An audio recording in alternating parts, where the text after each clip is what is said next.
Assalamualaikum warahmatullahi wabarakatuh. Anak solih-solihah, apa kabar ya hari ini?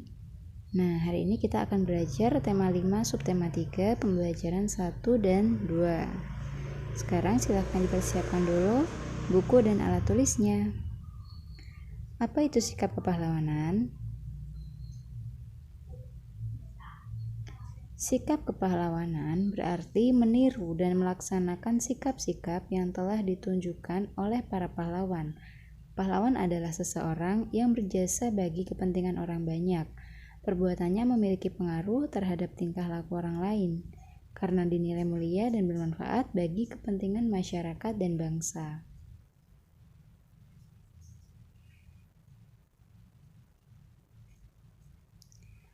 Berikut ini merupakan contoh-contoh atau ciri-ciri sikap kepahlawanan, yaitu berjuang dengan ikhlas, berani karena benar, pantang menyerah, rela berkorban, dan menegakkan keadilan dan kebenaran. Yang pertama, berjuang dengan ikhlas. Apa itu berjuang dengan ikhlas?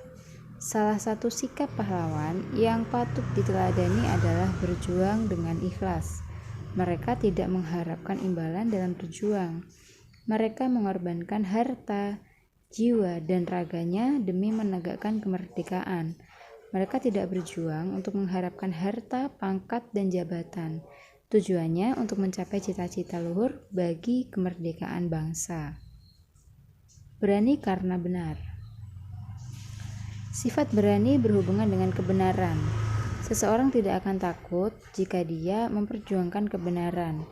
Orang berani tidak sama dengan nekat. Para pejuang berani melawan penjajah karena memiliki cita-cita luhur membebaskan bangsa Indonesia dari penjajahan. Pantang menyerah. Pantang menyerah berarti terus berjuang meskipun menghadapi berbagai rintangan. Jika perjuangan gagal, seorang pahlawan tidak putus asa. Ia akan terus berjuang sampai kebenaran ditegakkan. Pantang menyerah membuat kita tegar dalam menghadapi berbagai persoalan dalam kehidupan. Pantang menyerah membuat kita sadar bahwa masalah apapun selalu ada jalan keluarnya. Apapun kesulitan yang datang, tetap dihadapi dan diselesaikan dengan semangat pantang menyerah. Rela berkorban. Rela berkorban berarti bersedia mengorbankan dirinya untuk kepentingan orang lain. Seorang pahlawan mengorbankan kepentingan, pikiran, tenaga, harta, dan hidupnya sendiri. Bentuk-bentuk perbuatan rela berkorban yang sederhana antara lain menyisihkan uang untuk membantu orang miskin dan terkena bencana alam. Jadi ketika kamu menyisihkan uang untuk korban bencana alam atau kaum duafa, berarti itu sama dengan kamu mempunyai sifat rela berkorban seperti para pahlawan anak-anak.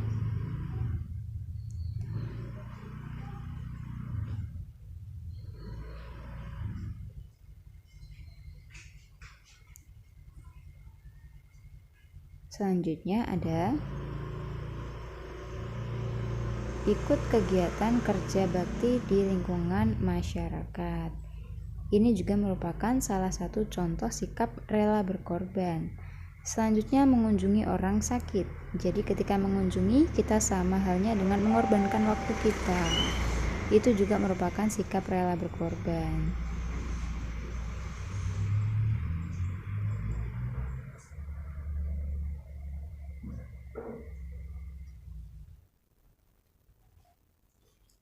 Menegakkan keadilan dan kebenaran. Pahlawan adalah orang yang rela menegakkan keadilan dan kebenaran. Selanjutnya, contoh sikap kepahlawanan yang sesuai dengan Pancasila. Yang pertama, berani mengakui kesalahan yang telah dilakukan. Kemudian, ada berani menjauhi sifat-sifat yang tidak terpuji. Saling tolong-menolong dengan ikhlas antar sesama manusia. Contoh sikap kepahlawanan selanjutnya adalah menyumbangkan dana untuk korban bencana alam atau kaum duafa. Menghormati hak-hak orang lain.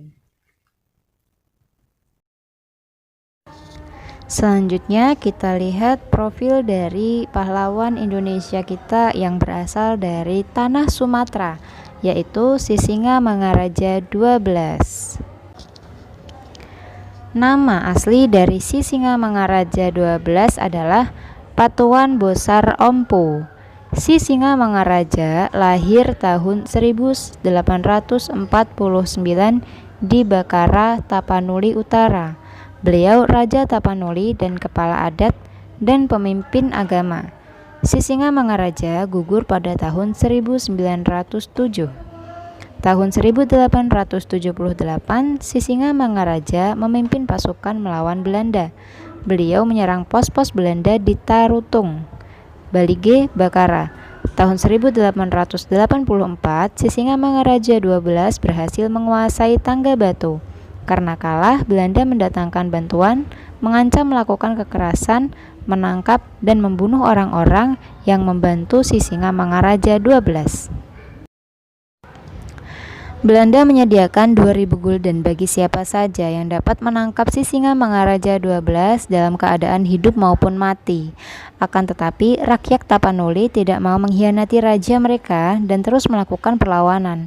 Belanda membakar kampung-kampung dan memaksa rakyat membayar denda yang tinggi. Tahun 1907, pasukan Belanda berhasil masuk ke Tapanuli Utara. Belanda mengepung habis pertahanan para pejuang. Sisingamangaraja 12 bersemboyan, lebih baik mati berkalang tanah daripada hidup terjajah. Sisingamangaraja 12 gugur di medan pertempuran. Sisingamangaraja memimpin pertempuran melawan Belanda selama 30 tahun.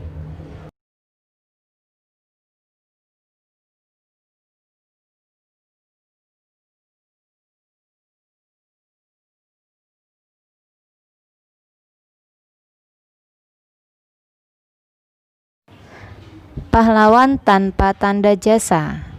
Tanggal 25 November merupakan hari berdirinya organisasi PGRI atau Persatuan Guru Republik Indonesia, sebuah organisasi profesi keguruan. Tanggal tersebut akhirnya ditetapkan sebagai Hari Guru di Indonesia. Untuk mencerdaskan manusia, guru harus memiliki ilmu. Guru harus terus belajar. Guru harus mempelajari setiap perkembangan dan perubahan ilmu, pengetahuan, dan teknologi. Dengan demikian, guru akan mampu mentransfer ilmu yang dimilikinya. Itulah sebabnya guru disebut pembelajar seumur hidup, karena murid akan ada dari masa ke masa. Seorang guru memiliki peranan yang besar bagi kemajuan bangsa. Guru adalah teladan bagi murid-muridnya dan bagi masyarakat sekitar. Guru mempunyai tanggung jawab yang sangat besar. Di tangannya lah bangsa ini dibawa keluar dari kebodohan menuju cerahnya masa depan. Tidak ada bintang kehormatan yang diberikan kepadanya. Namun, ia akan merasa bangga ketika melihat anak didiknya sukses di kemudian hari. Itulah sebabnya sosok guru disebut pahlawan tanpa tanda jasa. Selesai jika umurnya telah habis.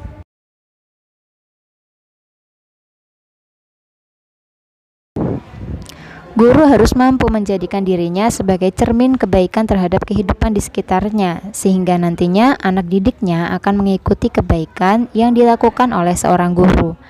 Kita tentu ingat dengan peribahasa, guru kencing berdiri, murid kencing berlari.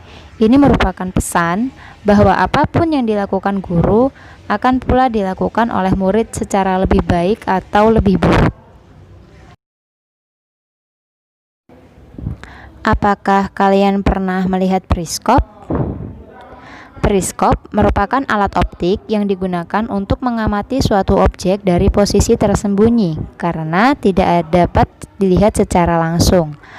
Periskop yang canggih biasanya digunakan pada kendaraan tempur lapis baja dan kapal selam. Periskop dalam kapal selam digunakan untuk melihat benda-benda di permukaan air dan mengintai sasaran yang akan ditembak.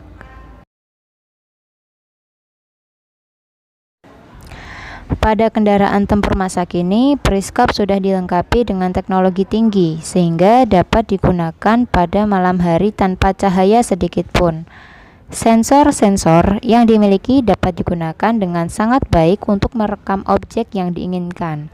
Periskop itu dilengkapi kamera untuk merekam gambar dan video yang diinginkan. Cermin merupakan salah satu benda yang dapat memantulkan cahaya. Cermin datar adalah cermin yang permukaan bidang pantulnya datar dan tidak melengkung. Bayangan pada cermin datar mempunyai sifat-sifat sebagai berikut. 1. Ukuran bayangan sama dengan ukuran benda.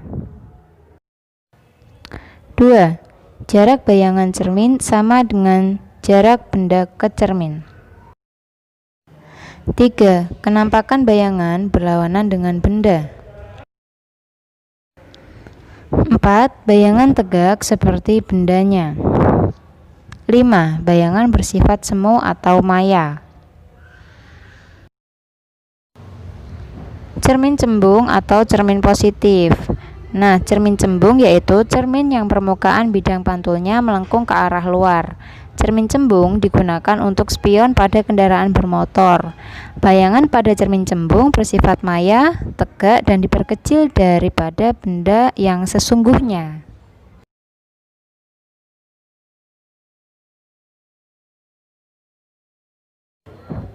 Cermin cekung atau negatif.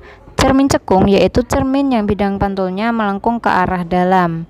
Cermin cekung digunakan sebagai reflektor pada lampu kendaraan bermotor dan lampu senter. Sifat bayangan benda yang terbentuk oleh cermin cekung bergantung pada letak benda terhadap cermin. 1. Jika benda dekat dengan cermin cekung, bayangan benda bersifat tegak, lebih besar, dan semu atau maya. 2. Jika benda jauh dari cermin cekung, bayangan benda bersifat nyata dan terbalik. Anak soleh-solehah, demikian pembelajaran kita hari ini ya. Terima kasih atas waktunya. Jangan lupa jaga kebersihan dan kesehatan. Wassalamualaikum warahmatullahi wabarakatuh.